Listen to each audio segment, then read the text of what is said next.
Hi, it's Cindy Fodor coming to you today with stampthelove.blogspot.com. It is our Technique Thursday, and today I want to show you how to use one of our background stamps and actually stamp it twice to get a totally different look. I'm going to be using our birch background stamp, so stay tuned and check out what you can do with your background stamps. For this technique, I'm using our birch background stamp. And I'm using 2 ink pads. I'm going to do Sahara Sand and I'm going to do Crumb Cake. You don't necessarily need to use two different colors, but I wanted just a different, a little bit different hue. And I'm using Sahara Sand cardstock. I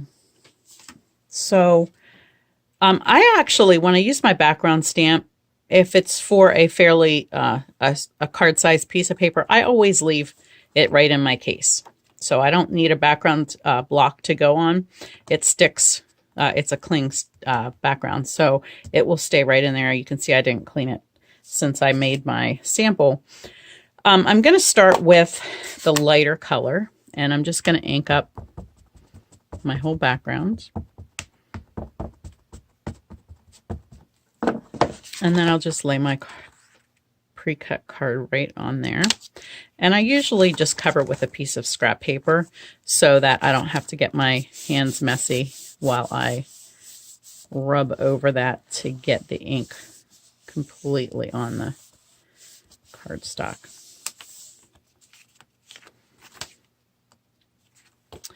And that's what it looks like. Okay, so that's really pretty on its own. But I wanted to show you just a little bit more. I saw a demonstrator. I can't even remember who it was. And I saw her share this. And I was like, well, that's pretty cool. And I'm just going to ink this bottom part because I'm going to be turning the paper the opposite direction. So you can see that it's not going to cover quite as much. So I'm going to put that down.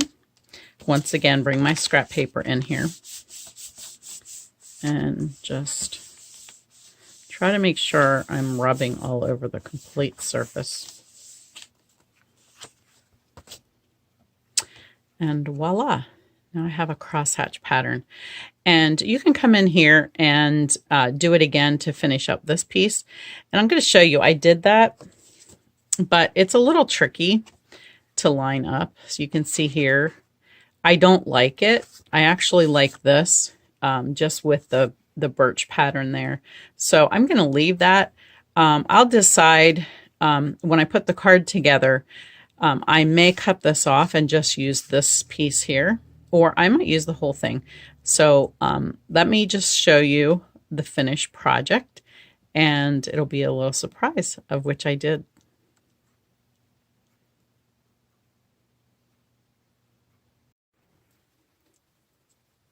So now we're ready to put our card together, and I'm going to be using the stamp set called By the Dock, and along with the dies that coordinate with that set. And then I'll show you some other cards that I've done with this set as well, and tell you about a special offer I'm doing this month for my stamps in the mail. All right, so my background is going to be Night of Navy, so that's going to go on there. I'm going to first show you how I did the boat. I'm going to use the boat, and I'm going to show you some watercoloring techniques.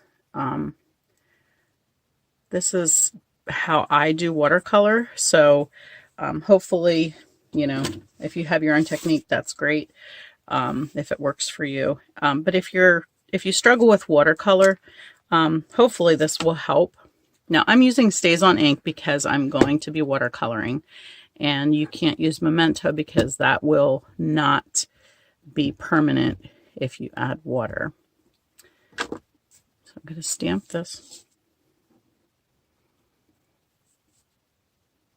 Okay, now what I usually do is I take a piece of cardboard and I rub my stamp on it right away just to get off the most of the StazOn that I can, so that it's not difficult to clean later. Once it dries on there, it's hard to clean. So especially if I'm at classes and people are passing it, I ask them to, we don't clean it between, but we do rub it on cardboard. Cardboard is sort of rough, and it really helps to clean off that surface. And I will take this later and use our StazOn cleaner. Just gently put a little bit on there, and then I will dab it off and then clean it as I regularly do. I just want to say that they say to be really careful with these cling mount stamps that you don't get the StazOn cleaner underneath there, because it will destroy that. One of you had asked me about our clear mount stamps and our photopolymer stamps. So I'm just going to show you really quickly. This is my set of stamps. So this one goes in here, and it just comes with a sheet. And I usually leave it in there so that I know exactly what stamps are missing. And I have been die cutting all of my die cut pieces and putting in here just so that I can see what all coordinates with it.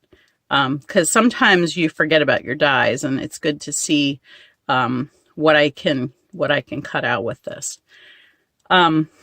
But yeah, when you get this, you will actually have a sheet of stickers, and you will put the stickers on there. Now, when you get your photopolymer, of course, there are not stickers on those.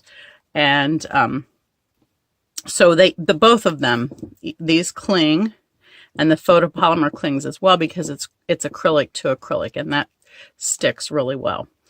So you only need a couple blocks to fit your small and large pieces, and then you are ready to go.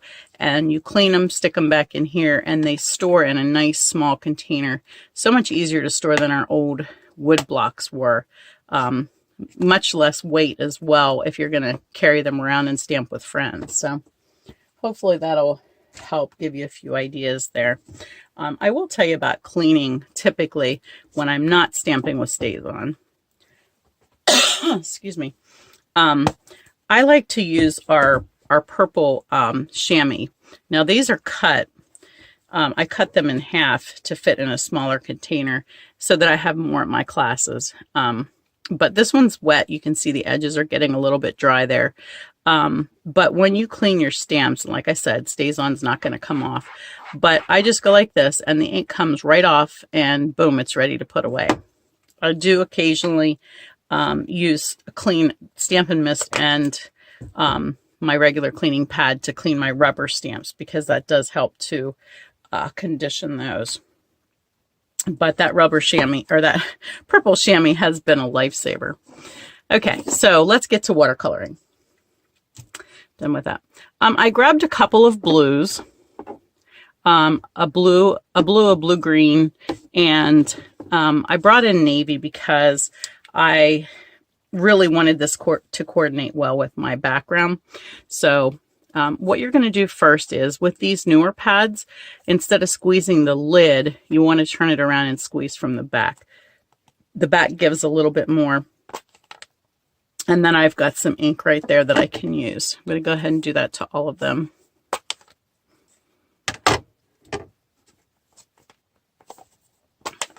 Okay.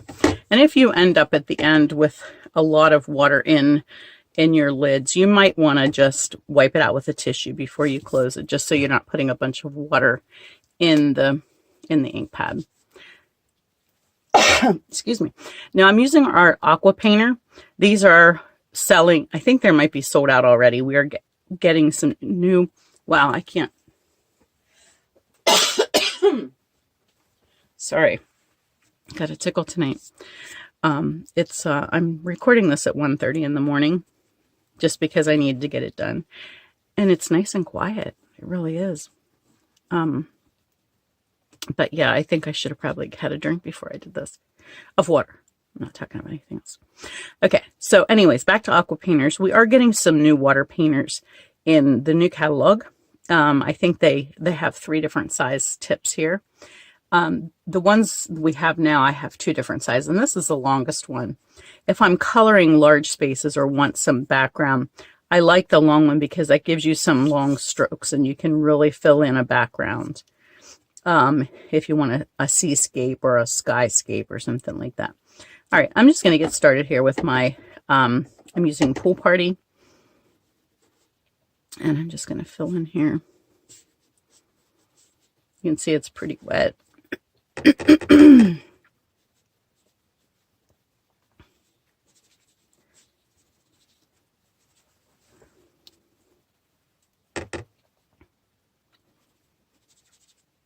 a little too much there. Come in here with a little bit more Pool Party. And I'm trying not to get lines. I really want it to look just sort of like water.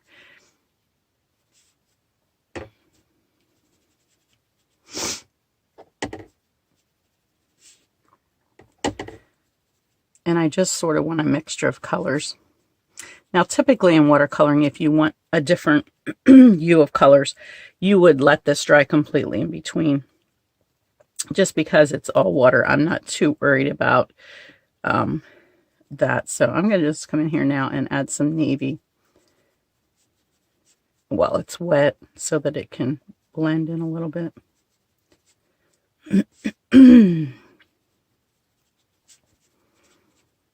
A little bit more navy here.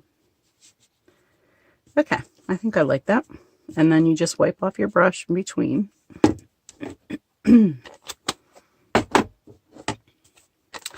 I swear there's something in this room that is causing me an allergic reaction.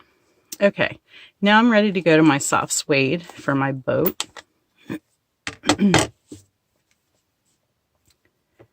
So I'm just going to fill that in. I'm going to first just go over everything and fill it in, and I'm going to come back and do a little bit of shading. My theory for watercolor is to slap it on. If you have ever looked at anybody's watercolor that's professional, it looks like they just took paint and slopped the brush around. So I like to tell people, do not stress about this. Every time it's going to look different, and that's okay. Now you can see where the lines are on the boat. You see here they had these extra little lines. I'm going to actually zoom you in a little bit. So you can see right here.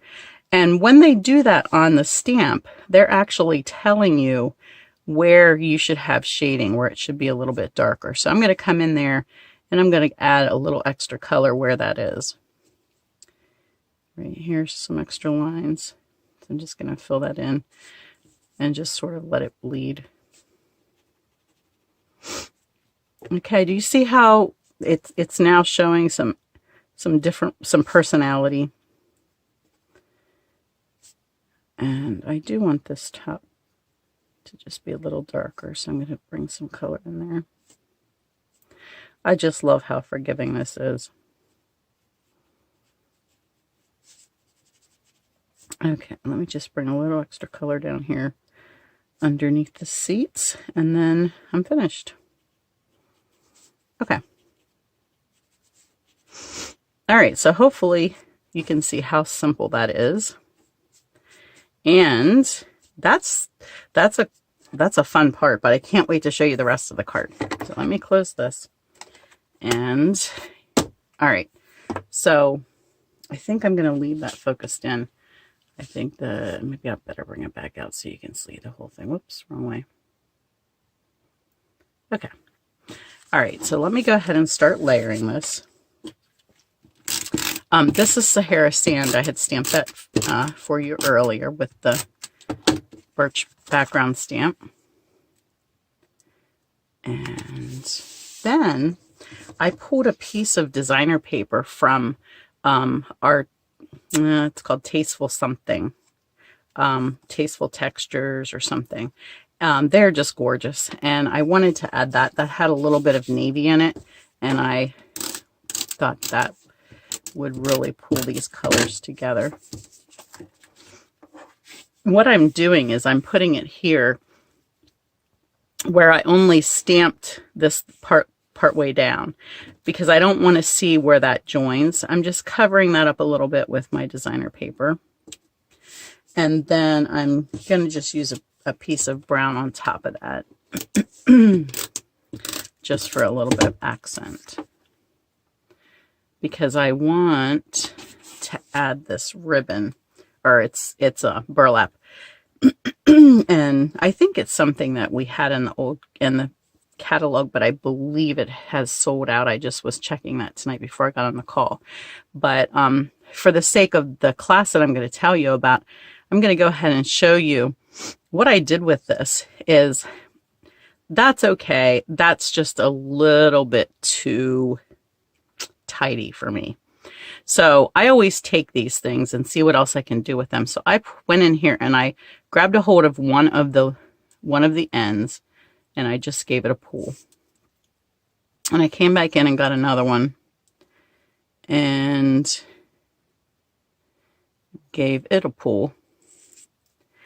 And what that did was it loosened up a lot. You see that? It's given me some open spaces there. And I think I'd like a little bit more, so I'm going to do one more. There we go.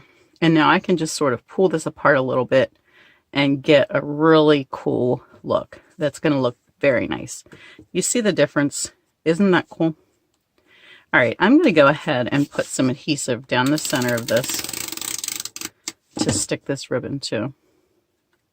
You're only going to see pretty much the ends of this, and I might have a little too much adhesive there.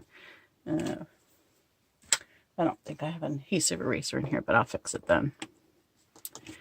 Okay, and then this is going to go on here, but I wanted to add a little bit more navy and dimension to it. So I took our 2 and I believe a 1/2 inch circle punch and punched a piece of navy out. And then I don't know if you can see the texture in that, but I ran it through our new texture embossing folder, and it is just gorgeous.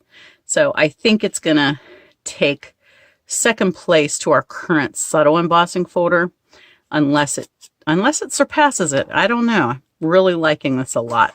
So that's coming up in our new catalog. And let's see. I'm trying to think where I want to put this. I have 2 more things to go on here.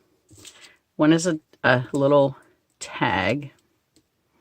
Trying to decide where that goes. I think that'll go there. And I cut out from the set these 2 oars, and they actually emboss as they cut. I don't know if you can see that, but aren't they cute? So those are going to go right on here, something like that. I think I like that. All right, so I want to glue this. Oh, I do have it glued. Okay, go ahead and stick that down. And then I'm going to put dimensionals on here.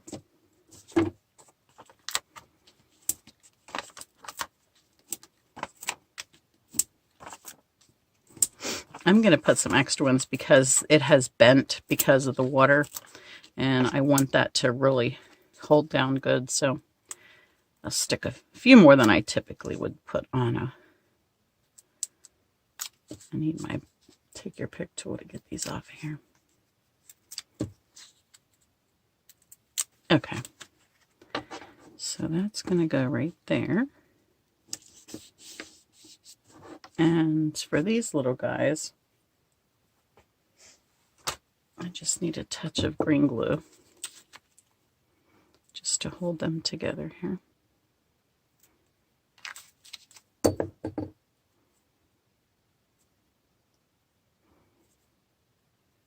All right. And a little bit more on this side.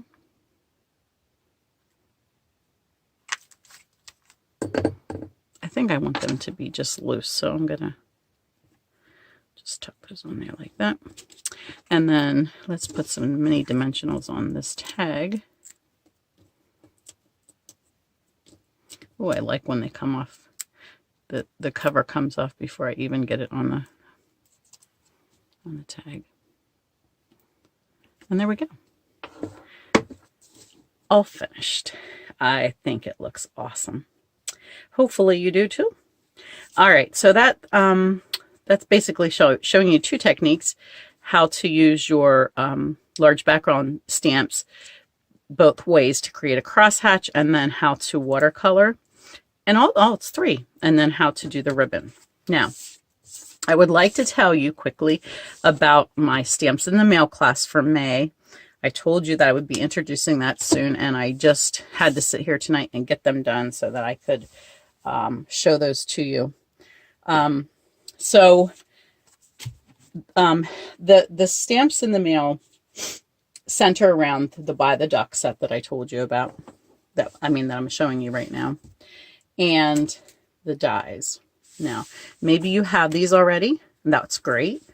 If you do, or you don't think you want to own it, but you would like to make these cards, I have a couple different offers for you. But first, let me just show you the cards that are going to be in this class. So I'm highlighting the Clubhouse designer paper. And that's going to be, excuse me, part of the kit. Here's one. This one, I don't think I brought that in. It was a very bright color, so I sponged peacock all over it just to make that muted color. I love how that turned out. Here's one. So that's 4. So I don't know if you can see those all. So 1, 2, 3, and then the one we just did. All right, so here's the deal. You have a couple different options. For $35, you will get the PDF and 3 of these projects. It'll be these 3 projects. And you would get a whole pack of the Clubhouse paper, which is $11.50. You would get a pack of our brads, which are going out, and they're on sale for $3.50. You will get, of this new assortment of paper, you will get one of each of the 12 pieces, a 4x6 piece, so that you can sample all of those. And you will get a half a pack of cardstock assorted in the colors here, so that you can, or the colors at least that go with your Clubhouse paper. So in some of these colors here, you will have extra of. But yes, that will be $35 just for those things. Okay. If you would like to add the stamp set along with the other things that I told you about, the same things that I just said, you will get all 4 cards, and the cost will be $55. Also, I don't know why you would want this without the dies. So if you put this bundle together, it's $42.25 for the bundle. So I add that to the other supplies, and for $79, you will get the PDF, and you will get all 4 cards, but you will get 2 of each card. So you'll be able to make 2 of each card. All right. So hopefully that makes sense. I will put that in a PDF. I will post that on my blog at stampthelove.blogspot.com. And you will be able to take advantage of that. It's going to be a quick turnaround because some of these things are going to be selling out, and we need to hurry and grab them. And I will give you the deadline on that, which will be within the next week. Thanks for joining me. I hope you had fun learning some new techniques, and I hope that you'll come back again on Monday for our Make It Monday. Thank you. Have a good day, and God bless.